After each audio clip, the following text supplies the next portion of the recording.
Vos 2 centres de rénovation Home Hardware de Newport et dans Sabot-Fils et votre caisse Desjardins du littoral gaspésien vous présentent Reflet d'ici.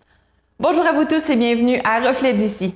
Pas moins de 12 personnes sont décédées suivant des accidents avec des véhicules hors route en Gaspésie depuis 2012. Un reportage de Thierry Haroun. Décès, blessures graves ou légères sur des véhicules hors route, il ne se passe pratiquement pas une semaine sans que la Sûreté du Québec et les médias rapportent un accident sur nos sentiers hors réseau. Ainsi, plusieurs documents émanant de la SAAQ démontrent qu'en Gaspésie, 192 accidents ont été recensés. Ce chiffre correspond au nombre de victimes occupant un VHR, motoneige et quad, entre autres, lors d'un accident hors réseau entre 2012 et 2017. Soit 135 blessés légers, 47 blessés graves et 10 décès.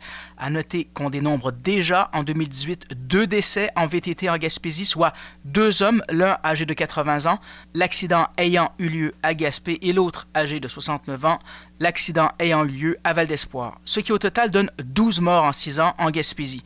La Sûreté du Québec, par la voix de son porte-parole, Claude Doiron, fait valoir que les quads et autres VTT peuvent donner un faux sentiment de sécurité, d'où une vigilance accrue quand on en conduit un. Ce sont des engins, sont quand même massifs, sont quand même construits solides, mais que ça, on peut verser facilement avec ces engins-là. Surtout lorsqu'on sommes en milieu isolé, on ne connaît pas le terrain nécessairement. Alors, souvent, les accidents sont causés par une maladresse du conducteur qui a versé avec son engin. L'engin lui a tombé sur le dos. Parfois, ce sont aussi les conducteurs de ces engins-là qui ne portent pas le casque de sécurité. Alors, admettant le cas où ils sont expulsés de leur engin, les blessures à la tête, là, c'est aussi quelque chose que l'on retrouve très souvent. Les courbes mal anticipées sont aussi les causes d'accidents, de rappeler le sergent Doiron. Surtout dans les courbes, malheureusement, on retrouve beaucoup de gens qui vont prendre les courbes beaucoup trop courtes vers l'intérieur et de là arrivent les collisions frontales avec un autre engin qui arrive en sens inverse. Donc, ce qu'on dit aux gens ici, encore une fois, c'est de ralentir l'approche d'une courbe et de toujours penser, toujours anticiper le fait qu'il peut y avoir un autre engin qui arrive en sens inverse. Et mieux vaut aviser son entourage de sa randonnée afin de prévenir le pire, insiste M. Doiron. Admettant une embardée que vous vous blessez dans ces milieux isolés-là, il faut toujours avoir à l'esprit que les secours vont prendre beaucoup plus de temps pour venir vous chercher. Alors, le facteur temps va jouer ici sur votre survie, parce qu'on ne peut pas penser qu'en dedans de 10 minutes, les ambulanciers vont être présents sur place.